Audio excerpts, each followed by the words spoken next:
Hello friends, नमस्कार। आज की हमारी रीडिंग का जो टॉपिक है कि आपकी ऊर्जा बहुत प्योर और डिवाइन हो चुकी है। हमने सारे ही जो कार्ड्स लिए हैं वो लिए हैं मैंने ओशो जेंटैरो से। हमारा फर्स्ट कार्ड जो आपके लिए निकला है वो है healing, consciousness, sorrow number 9, cleansing to the past number 5, transformation, postponement number 4 bottom deck में है, सजीफोर्निया number 2, abundance, ordinariness, understanding beyond illusion. तो देखिए, ये जो कार्ड है मुझे ये बता रही है, first card is healing. Healing का कार्ड मुझे ये बता रहा है कि भाई आपका जो है डिवाइन ने आपकी हीलिंग की है। परमात्मा ने आपको बहुत हील किया है। यहाँ पर मुझे ऐसा लगता है कि आपने इतना अपने आप से प्यार किया है, खुद पर आपने इतना विश्वास दिखाया, आपने खुद से सेल्फ लव इतना किया है कि आपने किसी से भी ये नहीं, आप किसी के पीछे नहीं भागते हो कि मुझे प्यार करो, मुझे प्यार करो, मैं रिस्पेक्ट करो, भाड़ में जाए सब। आप खुद की रिस्पेक्ट करते हैं, सबसे बड़ी बात ये है। आप खुद को वैल्यू देते हैं, अपने आप से आप प्रेम करते हैं। तो परमात्मा, जब आप कोई इंसान खुद से प्रेम करता है, खुद पर विश्वास करता है, तो वो स्वयं परमात्मा पर विश्वास करता है। क्योंकि जब आप ईश्वर पर विश्वास करते हैं तो आप खुद पर विश्वास करते हैं, और जब आप लोगों पर विश्वास देते हैं तो यकीन माने टूट करके बिखर जाते हैं, है ना। तो ये जो हीलिंग परमात्मा ने आपकी करी है, इससे आपका कॉन्शियसनेस जो लेवल है वो इतना डिवाइन हो चुका है, इतना प्योर हो चुका है, इतना मैं बोलूँ उत्तम दर्जे का हो चुका है कि इसके क्या ही कहने, है ना। अब होता क्या है, जब एक पहले क्या था, आपके भीतर एक जल्दबाजी थी, एक उतावलापन था बहुत ज़्यादा। देखिए, मैं आपको एग्ज़ाम्पल देना चाहूँगी।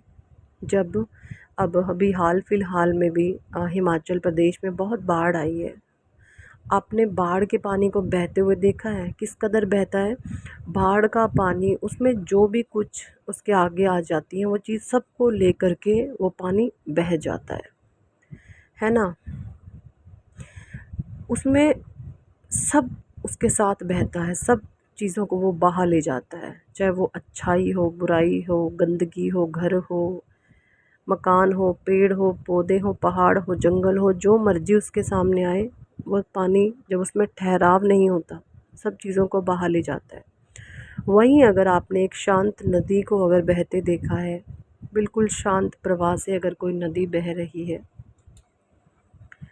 तो आप देखेंगे वो एकदम से बहाकर गंदगी को अपने साथ नहीं लेकर के चलती। अगर कोई नदी शांत बह रही है ना, तो आप देखेंगे कि वो गंदगी को कभी अपने साथ लेके नहीं चलती। गंदगी अगर उसमें कोई डाल भी देता ना, वो गंदगी स्वयं किनारे लग जाती है, और नदी अपने शांत स्वरूप के साथ, स्वच्छ पानी के साथ बहती रहती है। अगर कोई गंदगी डाल भी दे या कहीं से आ भी जाए तो वो खुद किनारे लग जाती है। तो आप इस चीज़ को अपनी लाइफ में इम्प्लीमेंट करके देखें। जब आपका कॉन्शियसनेस लेवल इतना बढ़ चुका है ना, तो सामने से अगर लोग हैं कुछ गलत चीज़ें क्रिएट कर रहे हैं, आपके विरुद्ध गलत बोल रहे हैं, आपको कुछ गलत कह रहे हैं, तो आपकी प्योरिटी इतनी बढ़ चुकी है, आपको अंदर से ना एक हल्की सी पीस वाली स्माइल आती है कि कितने मतलब मूर्खतापूर्ण ये अपनी इंटेलिजेंसी का लेवल इनका जहाँ तक है उसी के अकॉर्डिंग ये एक्ट कर रहे हैं, उसी के अकॉर्डिंग ये रिएक्ट कर रहे हैं, और है ना, आप किसी भी प्रकार की कोई प्रतिक्रिया नहीं देते हैं, आप किसी भी प्रकार से एक्टिव नहीं हो जाते हैं। ये चीज़ें मुझे दिख रही हैं, और ये हुआ परमात्मा ने आपका कॉन्शियस लेवल इतना ज़्यादा बढ़ा दिया है कि आपकी एनर्जी है जो बहुत डिवाइन हो चुकी है, बहुत प्योर हो चुकी है ना। तो जब नेगेटिविटी लोगों के द्वारा भेजी जाती है तो होता क्या है, जब आप रिसीविंग मोड में नहीं हैं, क्योंकि तो वो चीज़ें खुद ब खुद किनारे लग जाती हैं, खुद हट जाती हैं साइड से। और जो भेज रहा है वो तो देखिए उनका कर्मा है, जो जैसा कर्म करता है सबने यही भुगतना है, अच्छा करे या बुरा करे, ये चीज़ें होती हैं। तो जो कोई इंसान किसी के लिए अगर अच्छे शब्द या बुरे शब्द कुछ कहता है, तो वो दूसरे के लिए नहीं कह रहा। सबसे पहले तो ये जान ले, वो खुद का बेचारा इंट्रोडक्शन दे रहा है, कुछ लोगों की चुगलियाँ करने की बहुत आदत होती है, दूसरे की बात करने की। वो दूसरे की बात नहीं कर रहे होते, वो अपना लेवल बता रहे होते हैं कि हम इस लेवल तक गिरे हुए हैं। क्योंकि एक जो समझदार इंसान होता है, जो नेक अच्छा है, परमात्मा का बंदा जो होता है, उसको कभी भी किसी दूसरे इंसान की लाइफ में ताक झाक करने से, इंटरफेरेंस करने से, किसी भी प्रकार से कि इसके दूसरे के जीवन में मैं दखल अंदाजी करूँ, इन चीज़ों से उसका कोई भी लेना देना नहीं होते हैं। जो बिल्कुल घटिया किस्म के लो कैटेगरी के लोग होते हैं, वही दूसरों को परेशान करने में, दूसरों को तकलीफ़ पहुंचाने का कार्यरत रहते हैं। तो हीलिंग होने के कारण आपका कॉन्शियस लेस बढ़ा। और सोरो का जो कार्ड है, सोरो नंबर 9 है। नंबर 9 की एनर्जी से आप कंप्लीट हो चुके। नंबर 9 कंप्लीशन को दर्शाता है, जब आपके 7 चक्रा कंप्लीट हो जाते हैं ना। देखिए, हमारा जो इंसानी जो शरीर होता है, ये 5 भौतिक तत्व जो होते हैं उनसे मिल कर के बना होता है। पृथ्वी, अग्नि, जल, आकाश, वायु, है ना। अग्नि का जो देखिए, हमारी फिंगर जो हमारे हैंड होते हैं ना, जब से छोटी जो उंगली होती है वो सॉरी जल तत्व की होती है, फिर पृथ्वी तत्व होता है, फिर आकाश तत्व होता है, फिर जो अंगूठा होता है वो हमारा अग्नि तत्व होता है, जो फर्स्ट फिंगर होती है वो पृथ्वी तत्व होती है, जो सबसे बड़ी उंगली होती है हाथ की उसको हम आकाश तत्व बोलते हैं। उससे जो साइड वाली जिसको सूर्य की उंगली हम बोलते हैं, वो आकाश तत्व जो होती है, उस साइड वाली उंगली को हम वायु तत्व बोलते हैं। जो सबसे छोटी फिंगर होती है उसको बोलते हैं हम अनामिका, और जल तत्व की फिंगर।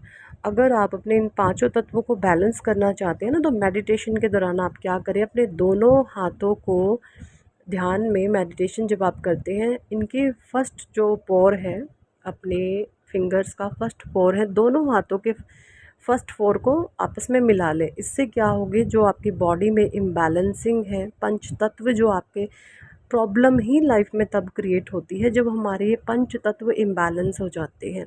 कभी जल तत्व ज़्यादा बढ़ गया, कभी अग्नि ज़्यादा बढ़ गई, कभी वायु ज़्यादा बढ़ गई, है ना, कभी आकाश तत्व ज़्यादा बढ़ गया। तो जब ये चीज़ें इम्बैलेंस हो जाती हैं, तब लाइफ में हर एक एरिया में हम प्रॉब्लम को फेस करना शुरू कर देते हैं। और जब बैलेंसिंग अगर आप चाहते हैं, तो मेडिटेशन के दौरान आप इसको पंच मुद्रा भी बोलते हैं। आप पंच मुद्रा पॉज में बैठे, दोनों हाथों को मिला करके, दोनों हाथों के जो फर्स्ट पोर हैं उनको आपस में टच करें, एक दूसरे पर थोड़ा हल्का सा प्रेशर बनाएं, ज़्यादा नहीं, हल्का प्रेशर दे करके। हो सके तो 10 मिनट मेडिटेशन ध्यान डेली करें, इससे आपके अंदर बैलेंसिंग आना शुरू हो जाएगी। तो ये चीज़ें आपके भीतर इतनी पॉजिटिव एनर्जी का प्रवाह करते हैं कि ना, अपने जहाँ पर कोई गंदा बोल रहा है, कोई गंदगी मचा रहा है, फिजूल की बातें कर रहा है, आपको ना ऐसे लोगों से, मतलब क्या मैं बोलूँ, लाइक एक ना अजीब सा घिन आती है कि आखिर ये कर ही क्या रहे हैं, क्यों अपने इतने प्यारे जीवन को इस तरीके की गंदी हरकतें करके बर्बाद कर रहे हैं। चेंजिंग टू द पास्ट का कार्ड है। टोटली आपका पास्ट आपने चेंज कर लिया है अपने पॉजिटिविटी से, अपने हीलिंग से, अपने कॉन्शियसनेस से। ट्रांसफॉर्मेशन आपका टोटली हो चुका है। सेजिफोर्निया का कार्ड है। पास्ट की एनर्जी आपकी काफ़ी मुझे इम्बैलेंस रही है, ये चीज़ें दिख रही है। अबंडेंस का कार्ड है, और जब ये हीलिंग और कॉन्शियसनेस परमात्मा आपको देते हैं, तो अबंडेंस बाय डिफ़ॉल्ट हो जाती है, ये अपने आप से आती है ना। देखिए, सीधा यहाँ पे चंद्रमा और सूर्य, कब अबंडेंस हमारी लाइफ में कब आती है, इस कार्ड में, ये कार्ड मुझे ये बता रहा है, जब आपकी ईड़ा और पिंगला बैलेंस हो जाती है। जब आपकी ईड़ा पिंगला, हमारे पंच तत्व से जुड़ी हुई ये सारी चीज़ें हैं, इन्हीं से जुड़ी हुई ईड़ा और पिंगला है। जब आपकी ईड़ा और पिंगला नाड़ी बैलेंस हो जाती है, यानी आपका सूर्य नोस्टल, आपका चंद्र नोस्टल जब इक्वल बैलेंस हो जाते हैं, तब आपकी लाइफ में अबंडेंस खुद से आना शुरू हो जाती है। ये परमात्मा की एक, मैं बोलूँ, गिफ्टेड है। फिर आपको किसी चीज़ के पीछे भागना नहीं पड़ता। जो सोर्सेज हैं ना, वो खुद ब खुद चल कर के आपके पास आते हैं, अपॉर्चुनिटी चल कर के आपके पास आती हैं, अगर आप ये चीज़ें करना शुरू कर देते हैं। ये कोई कही सुनी बकवास बातें नहीं, आप इनको लाइफ में इम्प्लीमेंट करें, फिर देखिए किस तरीके से। देखिए, जब कोई इंसान मेडिटेशन स्टार्टिंग में करना शुरू करता है ना, तो क्लिनजिंग उसकी होती है, और क्लिनजिंग का टाइम पीरियड मैं आपको बताऊँ, 5 से 7 साल लग जाते हैं भाई क्लिनजिंग होने में। अगर आप न्यूली हैं, बिल्कुल बिगनर है मेडिटेशन में, तो आप जो चाहते हैं ना वो आपको मिलेगा 7 साल बाद। 7 साल से पहले आपके साथ आपका कर्मा फेसिंग पीरियड आएगा, जो आपने पास्ट के इस जन्म के अच्छे बुरे जो भी कर्म करे हैं वो आप फेस करोगे। उसके बाद आपके चक्रास क्लेंजिंग होएगी, और जब सारी चीज़ें ये हो जाएंगी तब आपकी ईड़ा पीड़ा एक्टिव होंगी, और तब आपकी लाइफ में अबंडेंस आएंगी। ऑर्डिनरीनेस का कार्ड है ग्रीनरी। बहुत आपको हरियाली बहुत पसंद है, आपको नेचर से कनेक्ट होना बहुत पसंद लगता है। चिड़ियों का कार्ड भी आ गया, अंडरस्टैंडिंग। आपको ना पंछी पक्षी बहुत दिखते होंगे, या आप उनको उनकी आवाज़ सुनना बहुत पसंद होगा। इस तरीके का भी मुझे चीज़ें दिख रही हैं। कुछ मैसेजेस आ जाते हैं, वो देने ज़रूरी हो जाता है। बियॉन्ड इल्यूज़न का कार्ड है, आप इल्यूज़न से परे देख लेते हैं। जहाँ पर एक आम इंसान की सोच ख़त्म होती है ना, वहाँ पर से आप सोचना शुरू करते हैं। इस कदर कॉन्शियस लेवलनेस आपकी बढ़ चुकी है, यानी मैं बोलूँ टोटली डिवाइन एनर्जी आप